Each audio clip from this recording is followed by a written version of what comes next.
오늘장 랭킹5로 이어가겠습니다. 오늘도 챙겨봐야 하는 궁금한 이슈들이 정말 많습니다. 두 분 모시고 함께 할 텐데요. IBK투자증권 영업부 박근영 부장, 헤르메스 스탁의 하창원 본부장과 함께합니다. 안녕하세요. 네, 오늘도 여러 가지 이슈를 안고 우리 증시 양지수가 강하게 올라주고 있습니다. 코스피 지수도 빠르게 또 2,540선 터치하는 모습도 장중에 나오기도 했고 코스닥이 오늘 상당히 강하죠. 3%가 넘게 오름세 보여주고 있습니다. 그 중심에 또 반도체가 있는 것 같은데요. 거기에서도 삼성전자 투자 심리가 많이 개선이 됐습니다. 젠슨왕의 입에서 삼성전자의 HBM 승인 빠르게 좀 추진될 수 있도록 작업하겠다 라는 이야기가 나왔습니다. 자, 이게요. 삼성전자의 그동안 주가의 발목을 잡았던 가장 큰 요인인데 만약에 현실화된다면 정말 엄청난 호재가 아닐까. 삼성전자 주가가 올라가고 거기다가 우리 지수까지 더욱더 끌고 갈 수 있는 뉴스가 아닐까 싶습니다. 박근영 부장님께 먼저 질문 드릴게요. 삼성전자의 HBM 인증 패스트트랙. 자, 조만간 우리 현실화된다라고 봐도 괜찮을까요? 이번에 확실한 걸까요? 기본적으로 4분기에 대한 가능성은 8단, 그다음에 12단까지 가능성은 좀 열려 있다고 이제 지금 좀 보수를 보고 있는 것 같은데요. 근데 이걸 너무 확대해서 가는 것도 좀 경계를 해야 될 걸로 보입니다. 그 일각에서 패스트 트랙이라는 표현이 언급됐지만은 실제 엔비디아 쪽에 품질 인증 같은 부분에 대해서는 타협점이 별로 없는 굉장히 깐깐하기로 이야기되고 있고 더군다나 지금 TSMC의 코어스 쪽 부분도 여기 마지막 패키징 부분에서 또 뭔가 코어를 테스트를 통과를 해야 되기 때문에 쉽게 그렇게 그냥 단순하게 이렇게 뭐 테스트 된다, 이렇게 뭐 뭔가 다 됐다라고 이야기하기는 좀 쉽지 않다는 이야기들이 좀 많습니다. 왜냐면 지금 지난 3월에도 젠슨왕 CEO가 삼성전자 HBM 전시 제품에다가 젠슨 어프로브드라 해가지고 이렇게 글을 썼었거든요. 사인도 하면서. 근데 실질적으로 지금 그때도 진행이 안 됐죠. 그리고 지난 6월에 대만 컴퓨텍스 행사에서 품질 인증 언급가 있었지만은 멀티밴드 시스템을 구축한다 이야기가 나오면서 엔비디아 입장에서는 일단은 HBM 관련된 전략적 코멘트일 가능성이 좀 더 높지 않느냐라고 조금 더 보수적으로 시장은 보고 있습니다. 실질적으로 최근 23일 날 홍콩 과기대에서 명예공학 박사 학위를 수여받으면서도 반도체 산업과 관련된 국제 공조를 굉장히 강조를 했었기 때문에 공급망 관리의 중요성에 대해서 언급한 이런 맥락에서 이렇게 패스트 트랙 이야기를 하면서 삼성전자를 좀 빨리 좀 뭔가 진행을 하고자 한다. 이 정도 이야기를 하고 있는 것 같고요. 또 엔비디아 입장에서는 블랙웰 이후에 지금 다가오는 여러 가지 수요에 대한 공급을 이슈를 지금 생각을 해야 되는데 HBM 공급이 차질이 생긴다면 블랙웰 관련된 출하나 이런 것들도 문제가 되기 때문에 오히려 좀 이런 HBM에 대한 어떤 물량들을 확실하게 공급 물량을 받지 못하면 오히려 좀 엔비디아가 좀 더 난감해질 가능성이 좀 있습니다. 그렇기 때문에 삼성전자가 좀 더 빨리 따라오기를 좀 원하는 그런 생각이 드는데요. 실질적으로 지금 제조의 안정성이나 원가율에 대한 부분들에 대해서 상당히 다양한 검토에 들어간다고 볼 수 있습니다. 우선은 이제 AI 가속기 패키지는 성능을 최우선 요소로 이제 차지하고 있기 때문에 추가 공급사 선정이나 원가 협상력 증대 등의 대치되는 퍼즐을 맞추기 위한 노력을 지금 하고 있는 것 같은데요. 현재 70% 중반의 GPM이 중장기적으로는 70% 초반까지도 안정화될 수 있다고 언급하기 때문에 엔비디아 같은 경우는 외형 확대도 신경을 쓰면서 마진율에도 지금 신경을 써야 되는 상황이거든요. 최근에 75% 정도의 수준의 마진율이 구가되다가 지금 블랙웰 같은 경우도 70% 초반 정도의 지금 마진율이 나온다고 이야기되기 때문에 그게 올라갈 거로 이야기는 되고 있지만 HBM 관련된 수급 문제에서 이런 것들도 해결을 해야 될 걸로 보입니다. 지금은 HBM 단수 증가가 되면 수요일 손상이 커지기 때문에 용량당 원가가 오히려 상승하고요. 공급사들은 판가 인상을 요구할 수밖에 없는데 지금 하이닉스 같은 경우는 다소 좀 안정적으로 지금 물량을 확보하고 있기 때문에 대규모 계약을 맺고 또 안정성을 위한 메인 밴더에는 대규모 물량과 높은 가격을 그대로 유지를 해준다는 게 이제 우리가 정설로 보고 있는데요. 원가 관리를 위해서는 두 번째나 세 번째 공급사에게는 원가 유연성을 요구할 수밖에 없죠. 그래서 지금은 삼성전자가 들어가는 것도 확인되는 게 먼저 필요하고요. 두 번째, SK 하이닉스만큼 원가를 그대로 또 어느 정도 확정을 받으면서 그만큼 마진율을 확보하면서 삼성전자가 들어갈 수 있느냐 이걸 좀 봐야 됩니다. 현재 HBM3 8단 제품에 대한 내년의 예상가 수준은 제품당 320에서 330달러 정도 수준이거든요. 전년비 18% 정도 증가한 가격인데 이미 대규모 계약을 체결한 걸로 보입니다. 물론 이제 하이닉스가 가능성이 높고요. 근데 이것들이 이제 두 번째 밴더, 세 번째 밴더 들어가면 가격이 좀 낮아질 수 있는 가격이 있기 때문에 이런 부분들에 대한 엔비디아의 새로운 구매 안정화를 위해서는 삼성전자 필요는 합니다, 분명히. 그리고 분명히 8단, 12단 가능성은 열려 있고 4분기에 그 삼성전자 3분기 실적 발표 관련해서도 4분기에 가능성을 열어놨다는 이야기를 코멘트를 했기 때문에 가능성이 충분히 있다고 봐요. 근데 이제 문제는 이렇게 메인 벤더 자리를 놓고 세컨 벤더, 서드 벤더가 가격을 메인 벤더와 비슷한 가격으로 충분히 확보를 받느냐, 이것도 한번 체크를 해볼 필요가 있습니다. 근데 너무 부정적으로 생각할 필요는 없고요. 일단 그런 이야기가 나왔기 때문에 좀 더 깝깝한 것은 엔비디아 쪽이다, 이렇게 말씀드릴 수 있겠습니다. 예. 그렇다면요, 이 엔비디아 쪽에서 어쨌든 삼성전자 빠르게 또 HBM 납품 받을 수 있도록 하겠다 얘기가 나왔기 때문에 삼성전자는 굉장히 좋을 것 같긴 한데 SK 하이닉스 입장에서는 약간 파이를 나눠 먹게 되는 거라서 손해지 않을까 이런 생각이 들거든요. 그러면 SK 하이닉스의 밸류 체인에 있는 HBM 쪽은 뭔가 좀 이게 좋은 뉴스는 아닐 것 같은데 오늘 또 SK 하이닉스도 같이 올라가고 있고 나머지 밸류 체인 쪽도 주가는 나쁘지 않습니다. 하창원 본부장님, 오늘 다 같이 이렇게 올라가는 이유, SK 하이닉스 밸류체인 주가에 있어서는 뭐 무리되는 뉴스는 아닌 건가요? 괜찮나요? 그게 이제 실질적으로 공급이 되기 시작을 하고, 예. 그다음에 이제 내년 상반기가 만약에 이게 4분기부터는 삼성전자 콩콜에서도 실적적인 부분으로 가시가 나타날 수 있다라는 부분이 좀 강하게 얘기가 나왔었거든요. 그러다 보니까 만약에 그렇게 진행이 되면 이제 내년부터는 점유율적인 부분에서는 좀 치고받고 할 수가 있죠. 그래서 뭐 물론 이제 진입을 하는 것 자체가 프리미엄 자체를 조금 돌려내야 되기 때문에 하이닉스가 약간의 좀 부담감을 가질 수는 있는 상황인데, 지금 시점에서의 하이닉스가 가지고 있는 시총 대비 실적, 그리고 삼성전자와의 비교를 했을 때는 뭐 싸다라는 얘기가 나올 수는 있거든요. 그래서 뭐 아직까지는 주가가 또 위에서 계속 올라가 있었던 상황이 아니라 또 주가가 최근에 많이 눌려있기 때문에 그런 부분에서는 조금 반등의 여지가 좀 있다라고 보시면 될 것 같고, 대신에 이제 만약에 그런 공급적인 부분들이 좀 과격해진다라고 한다면 아마 상단은 조금 제한될 수 있지 않을까 싶어요. 뭐 이전처럼 뭐 26만 원, 25만 원 이렇게 가는 게 아니라 뭐 한 18만 원에서 20만 원 사이 뭐 요거 정도 됐을 때 뭐 일부 차익이 나올 수도 있고, 또 20에서 22만 원 갔을 때 또 강력하게 차익 매물이 나올 수 있고, 그런 식으로 좀 작용을 할 것 같습니다. 근데 이러한 흐름들은 우리가 한미반도체에서 그 흐름들을 좀 체크를 해볼 수 있는데, 우리가 한미반도체가 독점일 때, 그리고 이제 외국 기업이 하나 끼어들었을 때, 거기에다가 플러스 알파로 자국 기업이 또 하나 경쟁력이 들어왔을 때, 그런 부분에서의 변화가 굉장히 강해졌었잖아요. 맞아요. 그런 것처럼 삼성전자가, 저는 삼성전자를 되게 좋게 얘기를 하고 다니지만 삼성전자가 이번에 이 승인이 난다고 해서 갑자기 단기간에 엄청난 물량을 가져간다라고 생각은 안 합니다. 그래서 올해는 사실 뭐 그걸 통해서 이제 길을 열었다는 수준으로만 좀 생각을 해야 될 것 같고, 그런 부분에서 점유율 뺏기는 내년에 아마 여기가 나올 건데, 문제가 뭐냐면 내년 1분기부터는 또 레거시 제품들에 대해서의 부정적인 얘기가 나오고 있잖아요. 그러면 실적적인 그 하락 기조를 어느 정도로 잘 맞춰 나갈 수 있는지가 결국엔 또 핵심이기 때문에, 그런 관점에서 본다라고 한다면 하이닉스가 HBM 비중이 높으니까 조금 더 자유로울 수는 있겠죠. 그래서 그런 부분에서 봤을 때 뭐 현재 구간에서 하이닉스도 전 나쁘지 않다라고 보고 있고, 대신에 좀 중장기적인 롱 포지션을 잡을 때는 뭐 삼성전자도 저는 나쁘지 않다는 선택을 하고 있기 때문에, 뭐 지금 시점에서 배당까지 있으니까 저는 삼성이 조금 더 기울어져 있는 상황이고요. 그래서 관심 있게 보시면 될 것 같고, 대신에 좀 해지를 해야 되니까 삼성전자를 선택하시는 분들은 꼭 엔비디아를 같이 사주시면 좋을 것 같고, 하이닉스를 사시는 분들은 뭐 속스라든지 아니면 QQQ 정도를 같이 믹스를 해주신다면 뭐 이 위아래 핑퐁을 잘 맞춰 나갈 수 있지 않을까, 이렇게 생각을 하고 있습니다. 네, 이번 이슈를 가지고 우리가 IT 투톱은 또 어떻게 전략을 세워야 될지, 그 하이닉스 밸류체인 단에 대해서도 이야기를 좀 해주셨어요. 삼성전자 새로운 길을 뚫은 것으로 보이고, 일단 내년부터 그 경쟁률 점유율 뺏기가 좀 시작이 될 거다 말씀해 주셨고요. SK 하이닉스부터 해서 밸류체인 쪽은 다소 상단이 제한될 수는 있다라는 부분도 짚어주셨습니다.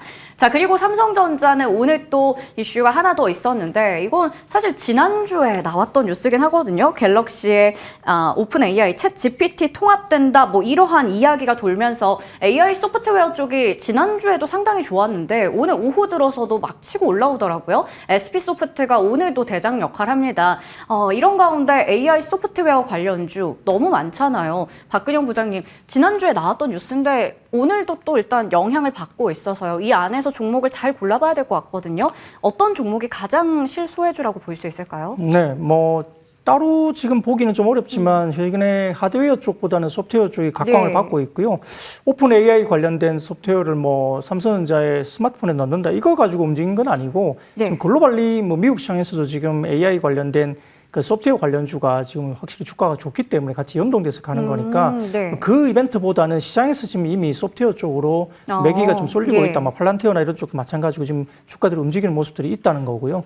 그렇기 때문에 실제 최근에 주가가 꽤 많이 올랐던 종목 중에 하나는 한글과 컴퓨터라든지 이스소프트, 맞아요. 엔캠 뭐 이런 종목들이 네. 있거든요. 그래서 그런 종목들 중심으로 최근에 좀 움직임이 있었고요. 아까 말씀하셨던 몇 가지 오늘 또 튀는 종목들이 몇 개 보이는데 뭐 그런 종목들까지도 실질적으로 주가들이 좀 움직이는 뭐 종목입니다. 뭐 마음 AI나 뭐 여러 가지 AI 챗봇 관련된 종목들로 같이 움직이는 상황인데요.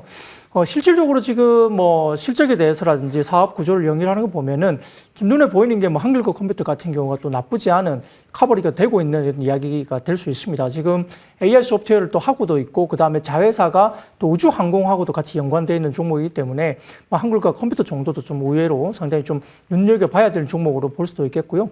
그래도 말씀하셨던 뭐 이스소프트라든지 뭐 다른 종목들이 최근에 이야기되고 있는 종목들이 두루두루 있기 때문에 근데 이제 문제는 핵심적으로 테마군에 엮이긴 했지만 실제 최근에 주식에 대한 어떤 실적 흐름들을 꼭 보셔야 됩니다.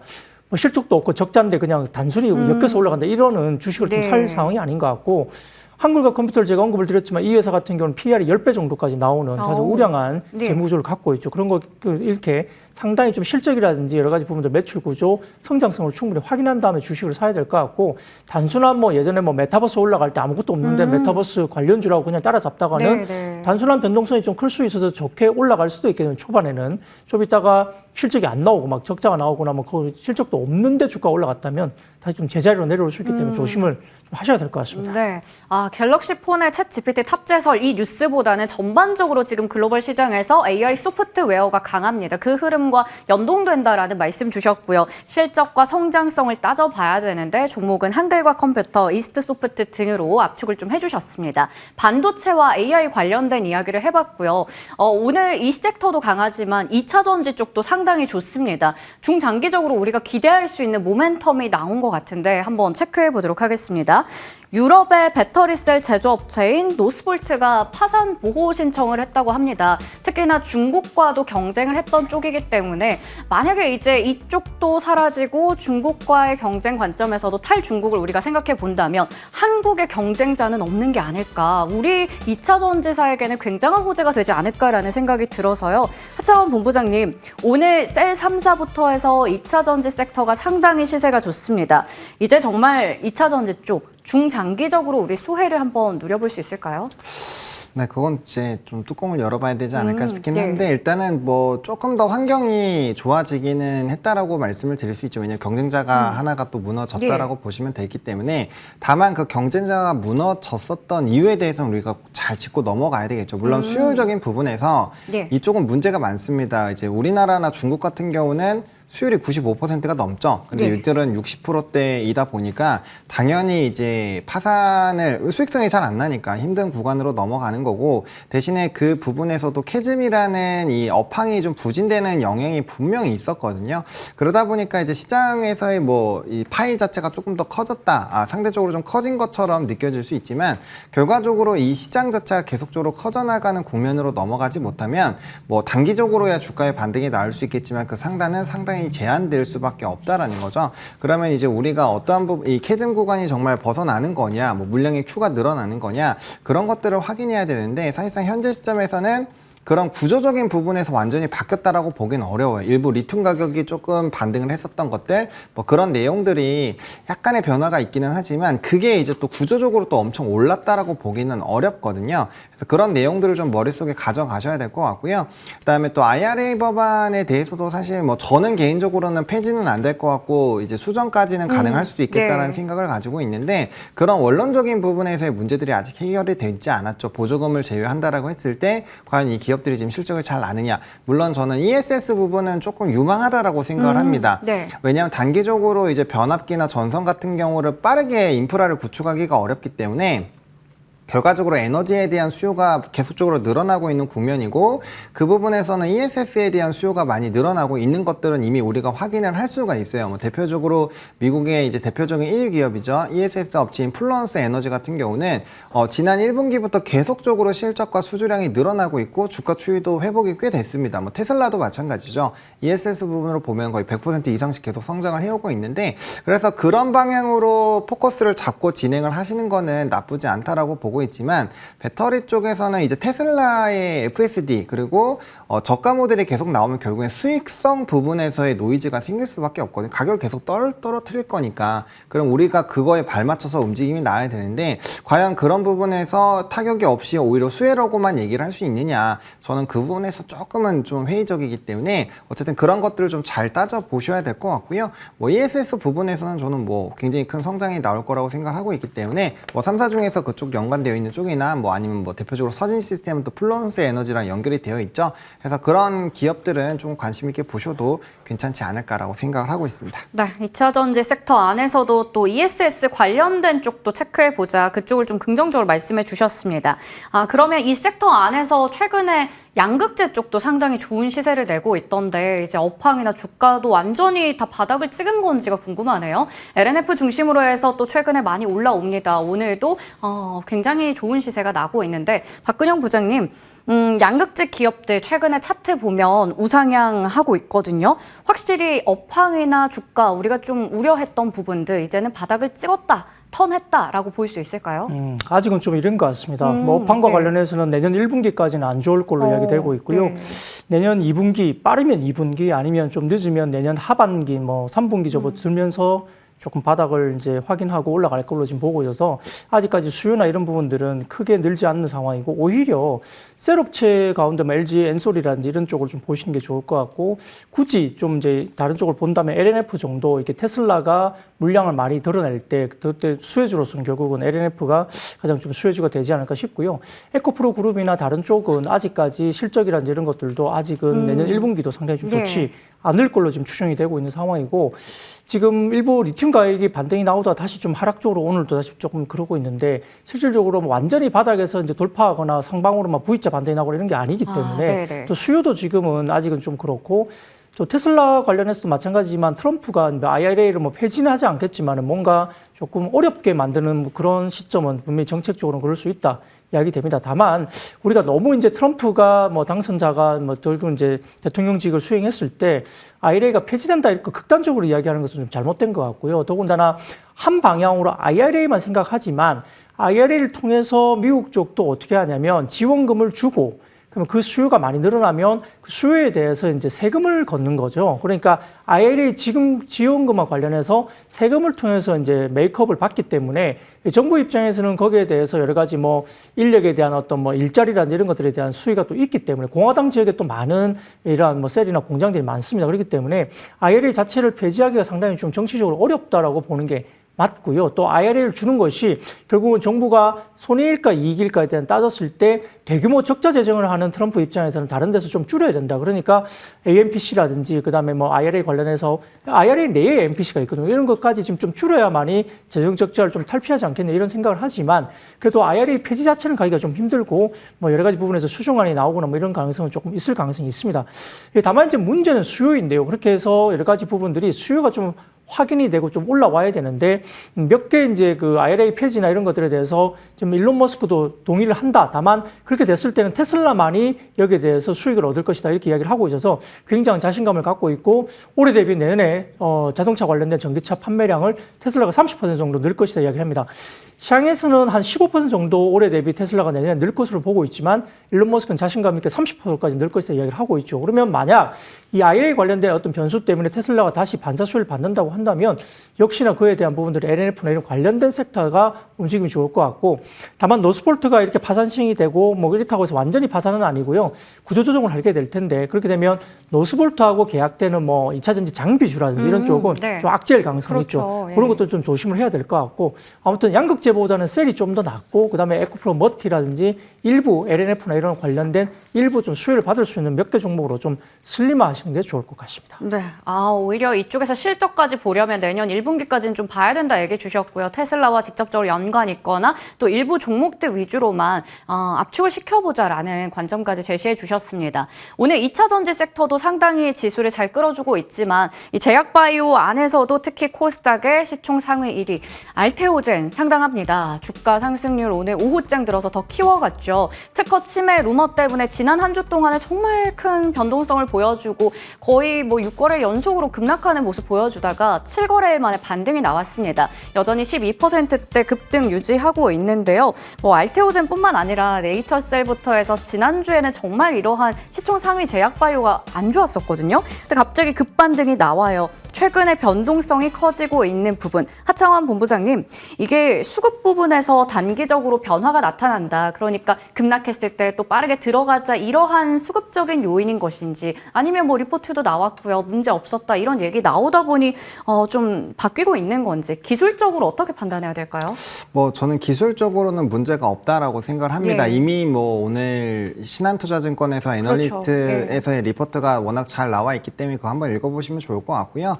저는 이렇게 생각을 합니다. 우리나라에서 지금 주식시장에서 어떠한 루머가 돌았을 때 굉장히 안 좋은 결과가 나왔었던 게 최근에 너무 많아요. 대표적으로 뭐 이수페타 시스도 그렇고요. 그러니까 뭔가 노이즈가 있어요. 근데 그게 결과를 다 뚜껑을 열어보면 대다수가 진실이었고 안 좋았을 경우가 많고 대부분 다 급락으로 넘어갔습니다. 그래서 알테오젠 같은 경우도 돌았었던 스토리가 있죠. 일단 특허 뉴스가 돌았었습니다. 특허 이슈도 돌았고 그 다음에 이제 유상증자 관련된 부분에서도 뭐 이제 우선주 전환이나 이런 방향이 아니라 그냥 5천억을 때린다 막 이런 소문들이 좀 돌았어요. 맞아요. 그러다 보니까 유증하면 특히나 또 이수페타시스에서 최근에 엄청나게 좀 그 이렇게 기억이 기었던, 안 좋죠. 네, 그게 있다 보니까 뭐야 알테오젠이 근데 사실상 뜯어보면은 지금 그렇게 할 이유가 별로 없는데 네. 어쨌든 그 소문이 돌았다는 것 자체는 굉장히 좀 투자자에게는 부담이 될 수밖에 그렇죠. 없는 요인이죠. 게다가 이 스토리가 비슷하잖아요. 한미반도체 같은 경우도 목표 주가 뭐 굉장히 높게 했다가부터 안 좋았는데 예. 하필이면 또 알테오젠의 목표 주가 73만 원이 나왔단 네. 말이죠.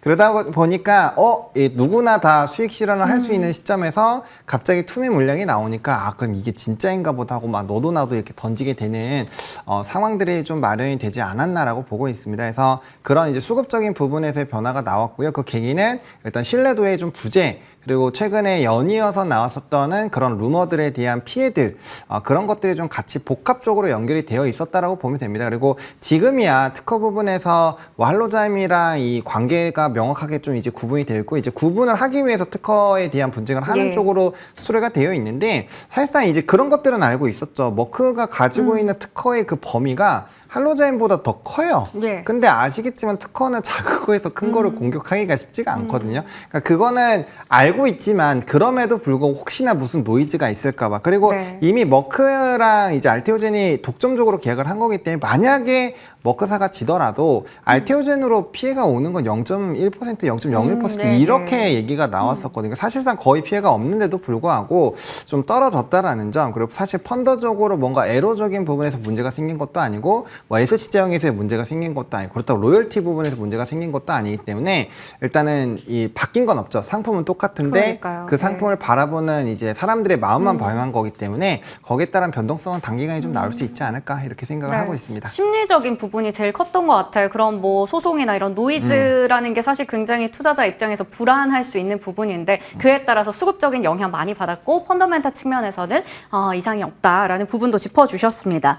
자, 그리고 이 오늘 제약바이오 섹터 안에서 의료 AI가 여전히 강한 시세를 내고 있죠. 루닛이 대장주 역할 잘하고 있고 딥노이드도 이슈 나왔고요. 개별 이슈도 계속 더해지면서 주가는 고점을 높여가고 있습니다. 대장주 기준으로 봤을 때도요. 박근영 부장님 계속 뭔가 잘 가지 않을까라는 기대감도 있단 말이죠. 최근에 AI 쪽도 좋다 보니 의료 AI도 왠지 뉴스 받아가면서 힘을 내고 있는데 대장주 기준으로 봤을 때 시세 더 갈 수 있을까요? 얼마나 더 갈까요? 네, 뭐 루닛이 일단 큰 계약권 관련된 예. 부분들이 한번 나왔었기 때문에 워낙 주목을 받았고 뭐 AI도 아까 말씀하셨듯이 최근에 뭐 소프트웨어 쪽으로도 굉장히 강세를 계속 유지를 하고 있기 때문에 의료 AI 그러면 AI 챗봇 이런 쪽으로도 수급이 쏠립니다.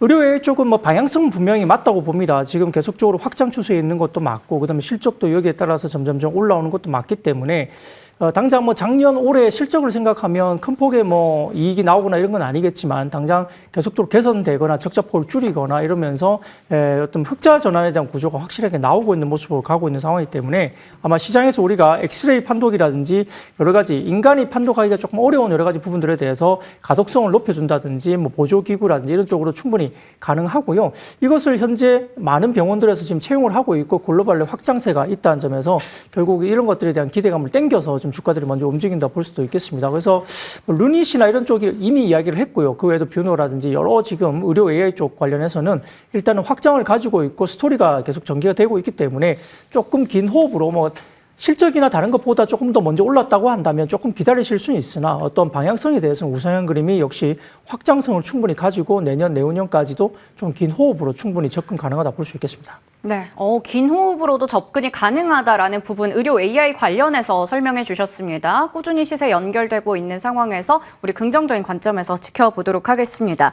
자, 제약 바이오까지 이야기를 좀 나눠봤습니다. 그리고 오늘은 좀 굵직한 섹터 이야기 많이 하는 것 같아요. 조선, 그리고 조선 기자재까지 한번 다뤄볼 텐데, 자, 조선 쪽이요. 뭐 트럼프 트레이드 관련해서도 좋은 뉴스들 많이 전해지면서 올랐었지만, 일단은 오늘 한화오션과 HD 현대중공업 간의 이 관계에 대한 이야기 먼저 해보겠습니다. 이제 손에 잡으면서 그동안 뭐 약간 대결 구도 이런 게 좀 어떻게 보면 해소가 된 거죠. 거기다가 또 방산 쪽에 대한 이슈도 있다 보니 여러 가지 뭐 복합 모멘텀을 가지지 않았나라는 생각도 듭니다. 한화오션 같은 경우에요. 뭔가 리스크도 해소가 된 것 같고 방산 쪽에 대한 모멘텀 여전한 것 같으니까 앞으로도 신고가에 대한 기대감 우리 더 가져갈 수 있을 것인지 오늘은 좀 쉬어가고 있지만 하창원 본부장님 향후에 한화오션의 주가 전망 어떻게 봐야 될까요? 오늘 빠질 때 뭐 담아야 되나요? 저는 근데 이제 기본적으로 조선업은 기본을 잘하는 회사를 선택하는 게 맞지 않을까라는 조선업을? 생각. 네, 그렇습니다. 그래서 일단 수주 잔고가 많은 쪽. 그래서 저는 HD 한국조선해양이 제일 괜찮은 기업이라고 생각을 하고 있고요. 아, 한국조선해양? 네, 그리고 이제 저는 조선업을 어떻게 생각을 하고 있냐면은 기본적으로 조선의 수주가 잘 나오는 기업을 선택을 해야 되고 MRO와 그다음에 조선업 그런 뭐 함정 같은 경우는 플러스 알파 요인이라고 생각을 하고 있습니다. 워낙 이제 헤비테일 산업인 이유가 산업의 사이클이 길잖아요. 건조하고 인도하고 그 사이에 대금을 받는 것들이 좀 나눠서 받다 보니까 장부가에 좀 더디게 반영되는 것들을 이제 MRO라는 걸 통해서 좀 기초적인 체력을 좀 높아주고 또 추가적인 함정이라는 것을 통해서 플러스 알파 요인을 만들어 나간다고 생각을 하고 있거든요. 그래서 이제 이번에 협업하는 것도 이제 독일이나 일본 같은 경우는 협업을 해서 일단 수주를 따내고 그 다음에 비율을 나눠서 가져가는 구조로 합니다. 그래서 수주에 대한 경쟁력이 높아지고 이런 것들로 결국엔 뭐예요? 우리가 프로젝트를 따기 위한 요인이잖아요. 프로세스라고 보시면 될 것 같고요. 근데 왜 그렇게 말씀을 드리냐면은 지금 조선업이 물론 이제 트럼프 당선인이 이런 이제 뭐 MRO 시장에 대해서 도움을 요청하고 하는 부분도 있지만 분명히 MRO를 하기 시작하면 저는 건조까지 넘어가야 된다고 생각을 합니다. 왜냐면 만든 쪽에서 수리를 하는 게 아무래도 좀 유리하긴 한데 물론 시스템적이나 기술력적으로는 문제가 있으니까 그게 추후에 정말 나중에 일이 될 수 있겠지만 기본적으로 지금 조선업 같은 경우 수주가 굉장히 잘 나오고 있는 상황이고 천연가스 급등 그리고 LNG 프로젝트가 다시 재개가 된다라는 기대감으로 최근에 LNG 기자재들이 굉장히 많이 올랐어요. 뭐 대표적으로 성광밴드, 태광 뭐 이런 쪽이 올랐고요. 뭐 엔진 쪽 같은 경우도 이제 힘센 엔진이라고 해서 이제 암모니아선으로 갈아 끼우는 그쪽으로 좀 이슈가 되는데 그건 이제 또 국제 회사기구에서 이벤트거든요. 그 모든 것들이 다 뭐냐면 건조와 연결이 되어 있는 겁니다. 그리고 왜 HD그룹으로 좀 얘기를 드리냐면은 기본적으로 수주 목표의 200%를 차지하는 것도 있고 그 안에서 HD 한국조선을 얘기를 드리는 이유는 최근 3년 동안의 수주 내용을 봤을 때 이런 재생에너지 선과 관련된 거에 한 55%에서 60% 사이는 HD 한국조선이 싹쓸이를 해버리거든요. 그리고 지금 삼성중공업 스토리 굉장히 좋고 흐름들 좋지만 아직 수주 목표랑 다 못 채웠죠. 연내까지 그 지금 진행되는 게 다 돼야지 목표치 딱 맞추는 거고 하나오션이 이번에 MRO로 뜨긴 했지만 그 전까지는 주가 굉장히 안 좋죠. 왜냐하면 조선에 대한 이런 수주량 자체가 절대적으로 줄었거든요. 그러니까 그런 것들을 다 체크를 해보셨을 때 플러스 알파 요인이 붙더라도 기본적으로는 선박에 대한 이런 수주량, 그리고 조선이 이제 우리나라는 뭐 컨테이너선 이런 것들은 중국 쪽에 좀 밀리니까 기본적으로 고부가선 중에서도 이제 환경선에 대한 부분들이 확실히 잘 나오는 기업이 결국은 움직일 수밖에 없겠다라는 논리가 나오거든요. 그래서 물론 플러스 알파 요인이 있고 이벤트가 있을 때는 뭐 HD 현대중공업이나 하나오션을 선택을 하는 게 많겠지만 네. 기본적으로 좀 롱 포지션으로 잡아야 되는 게 이제 조선업이다 보니까 그렇게 된다라고 한다면 이제 본업을 잘하고 있는 회사로 선택을 하는 게 저는 제일 안정적이지 않을까 이렇게 네. 생각을 하고 있습니다. 물론 이 이슈와 관련해서 또 이슈 나오고 최근에 플러스 알파 요인인 MRO 관련된 부분 긍정적일 때는 하나오션 이런 쪽 보는 것도 좋지만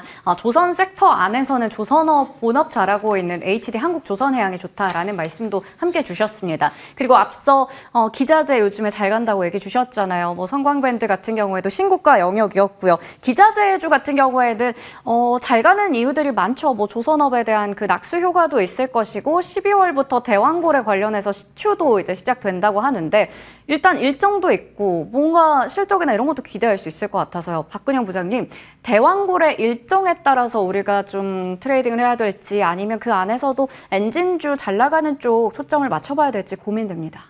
네, 뭐 조선주가 올라가다가 신고가를 뚫고 이후에 조금 이제 윗꼬리를 다가 좀 주춤하는 건데요. 조선주 같은 경우는 뭐 LNG나 가스선 관련된 발주 기대감, 그리고 한국이 70% 정도 점유율을 차지하고 있기 때문에 여기에 대한 수혜를 충분히 누릴 수 있다는 긍정적인 톤이 있는 반면 다른 한쪽에서는 어떤 비유가 있냐면 과거 2007년도에 빅사이클 왔을 때 지금 조선주들 전체 한 4, 5개 정도의 총 합산 시가총액이 지금 거기에 거의 달할 정도로 가격 올라와 있습니다. 시가총액이 이 과거 빅사이클에 준하는 시가총액까지 합계가 거의 올라왔다는 점이거든요. 그러다 보면 기계적으로 뭐 기관이 됐든 뭐 외국인이 됐든 이 부분에서 약간 좀 줄이는 어떤 경향이 좀 있을 수도 있다. 네. 그래서 지금 조선주 올라가는 것보다는 이제 기자재나 밸브, 피팅 이쪽이 올라가잖아요. 훨씬 탄력적이죠. 그 다음 네. 쪽이 이제 올라가는 거예요. 그러니까 이제 피팅 밸브가 이제 땡겼고 지금 차트 보시면 완전 급반등하면서 지금 신고가 막 나고 있거든요. 네.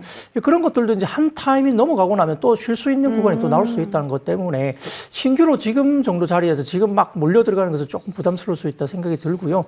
다만 이제 아까 말씀하셨던 대왕고래라든지 피팅이나 이런 것들은 뭐 가스관, 밸브 이런 쪽이 있기 때문에 대왕고래 이슈는 아직까지는 뭐 예전에 처음에 대왕고래 이슈가 불거졌을 때 관련된 탄력도나 그걸로 봤을 때는 지금은 조금 그보단 탄력도가 떨어지는 것 같아요. 네. 이제 아무래도 이제 이미 뉴스가 스토리가 나왔던 이야기고 일부는 뭐 된다 안 된다 말이 설왕설래 되게 많기 때문에 근데 정부는 무조건 하겠죠. 왜냐하면 말을 뱉어난 게 있기 때문에 된다고 보고 무조건 밀고 나갈 것이고 그에 대한 의심을 하는 쪽도 분명히 있을 거고요. 그렇기 때문에 뭔가 보여줘야 됩니다. 시추를 해서 뭔가 나오는 것에 대한 뭔가 보여준다면 2차 랠리가 한 번 더 충분히 나올 수 있다는 점은 뭐 아무도 모르죠. 하기 전까지는. 그렇기 때문에 정부는 어쨌든 할 것이고 거기에서 뭔가 보여주는 게 나온다면 추가적인 2차 랠리도 충분히 가능하다 볼 수 있겠고요.